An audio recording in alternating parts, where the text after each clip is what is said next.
Hi, I'm Lauren Hennessy, the Research Associate with the Climate Change Education Research Network, and I'm here to tell you about ways that you can participate in research. So there's many different opportunities, and as a research network, we're always developing new projects. So make sure you sign up to our mailing list. The link is in the chat right now, and you'll receive all of the latest opportunities to your mailbox. So you can decide what you might be interested in participating in. And whether you're a teacher or a researcher, there's many different ways that you can take part and engage in those research activities, depending on your time capacity or your areas of interest. There's all sorts of different types of involvement that you can have. The one that I'd like to talk to you about now is the school survey, which we are launching today. Where did this idea for the school survey come from? Well, initially, it came from the focus groups, which were set up by the network at the beginning. If you were here at the start of today's webinar, you'll have heard Paul Howard-Jones talking about how the network was set up. So this was the process. And those specific issue-focused groups, when they formed, in their initial discussions, many of those groups came up with a similar idea, which was to conduct some sort of survey or an audit, we called it, to see what is actually going on right now in schools in relation to climate change education as a starting point for future research. So what was the process then for developing this survey? Well, we started from the ideas of the groups and we asked the groups what questions they would ask. So if they were to put together this survey, what questions would they ask? And here are some examples of the types of questions that came out of that. So with all of those questions coming from the groups, we then went through a process of filtering and ordering and organising those questions. That was done by a core team of researchers. So myself, Professor Howard-Jones, as well as Julian Brown and Raphael Mitchell. So we formed that core initial team. And we came up with an initial draft of a survey based on those questions. The next part, which was what was really important to our methodology, was to form a team which we called the ADT, another acronym. This originally stood for Audit Design Team, although we decided to call it a survey rather than an audit, but the term ADT stuck. And the role of the ADT was a consultation phase of this design process about usability for teachers. So we formed that team from volunteers from across the network and further afield. So that was important because it meant we had people from different groups. So not just from one specific issue focus group, we had people from across the whole network. And we also had some people who didn't participate in the network previously, but they joined at that stage. And it was open to anyone. So that was a very transparent, open process that anyone could get involved in. Within that team, we had some practicing teachers, which was very important, so they could give us that teacher perspective. And we had some ex-teachers, some retired teachers, some university professors, people from various parts of the education system and other professionals as well. So as a team, we went through 2 phases of consultation on the draft survey, reviewing and commenting on that and then making changes. And alongside that, we had an ethics process, which happened through the University of Bristol, which is always a very important part of any research process. So every part of data collection has to be considered from an ethical perspective, and ethical approval from the university has to be gained. So that the ADT also fed into that process, helping us think through the ethical considerations. So through that consultation and through the ethics process itself, we were able to pin down the final version of the survey that we are launching today.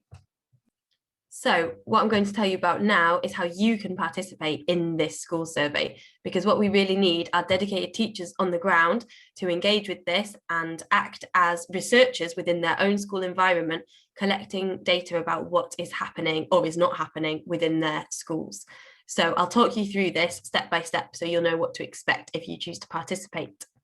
So the first step to participating in the survey is to register using the link, which is going to be posted in the chat right now. If you lose track of that link, don't worry, it'll be available on our website, or you can always get in touch to ask for it, or if you've got any other questions. Once you've registered, we will then be able to contact you with all the information that you need to complete the survey.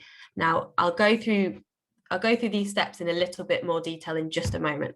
So the next step is gaining permission from a head teacher at your school, or potentially a member of senior team if that's appropriate. Finally, you need to complete the survey. That's the most important part once you've done all the other things. So some of it you'll be able to complete yourself, accessing documents as appropriate. So I'll go through that in a moment. Other parts you'll need to complete with the help of colleagues. Okay, so I'll speak to that in just a moment as well. Final thing, submit what you've done by the 11th of June. If you haven't completed it all, just submit what you've done by that time. And you can always save the survey and complete it later. And you can also withdraw at any time. You don't need to explain that to us. So, registering. This is the first step. When you click on that registration link, you'll see a form that looks something like this. Now, it's very important to say that the information we collect at this registration stage will be used to contact you only to support you in completing this survey, but it will not in any way be attached to your survey responses because they are anonymous, which is very important. So when you fill in this registration form, we ask for your contact details. Those will not be linked to your survey responses, and neither will your place of work. Okay, it's very helpful for us to be able to contact you so we can provide you with useful materials for filling in the survey and support you in that and potentially remind you when the deadline's approaching.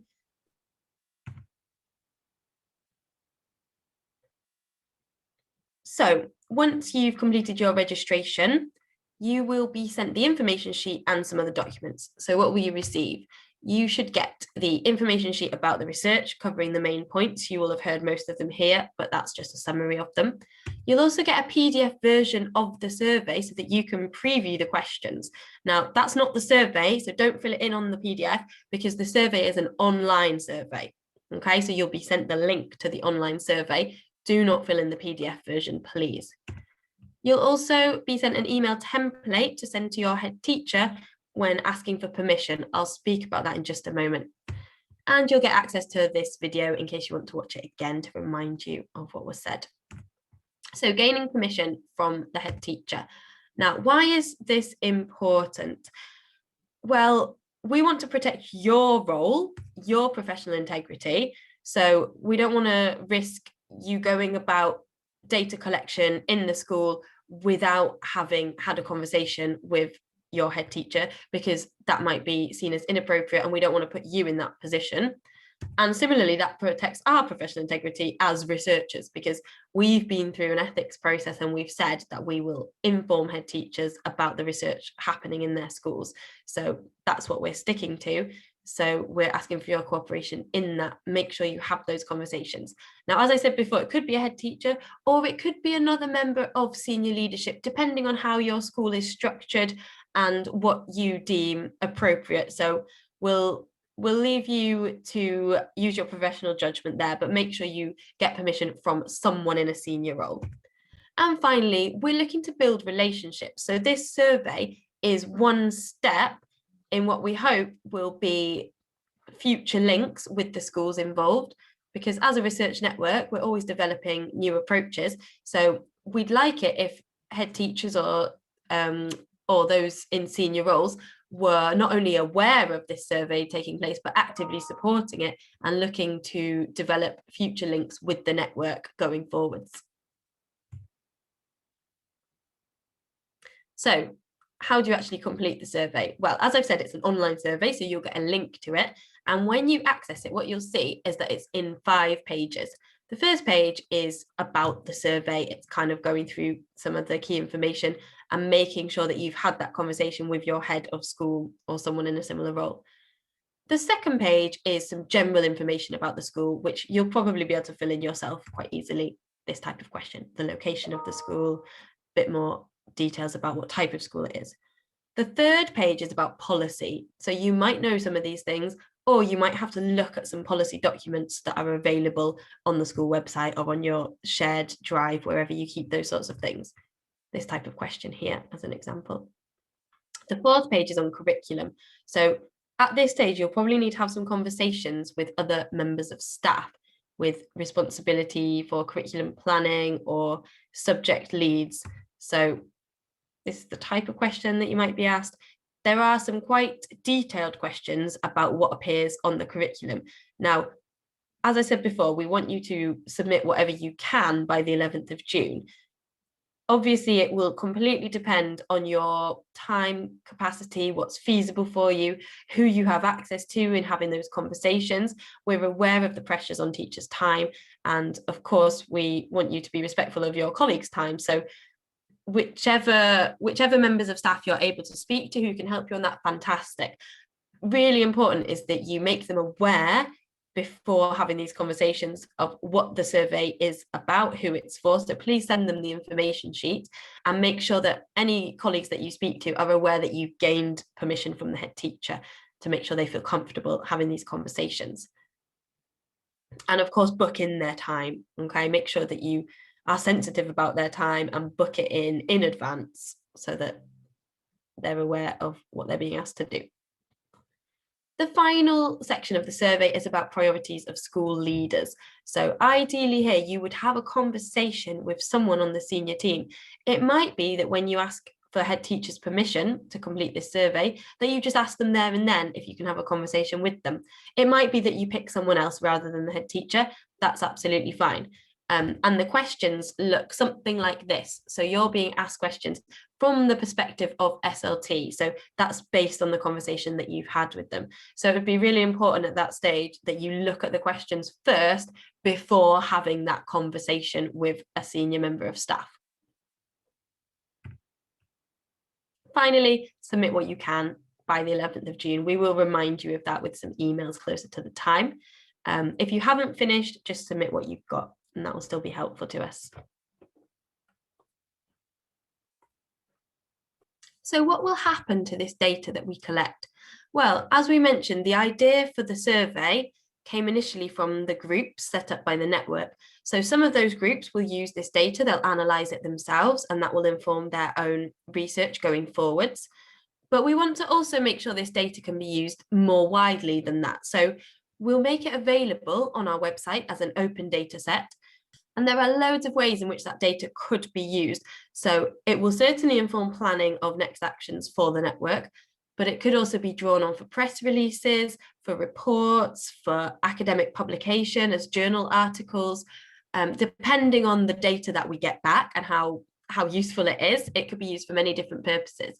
And it will also help us to develop this sort of methodology going forwards for collecting further data from teachers working in schools, because a big part of this project is to actually develop this type of way of working. So for researchers and teachers to plan a research project together where teachers actually act as the data collectors.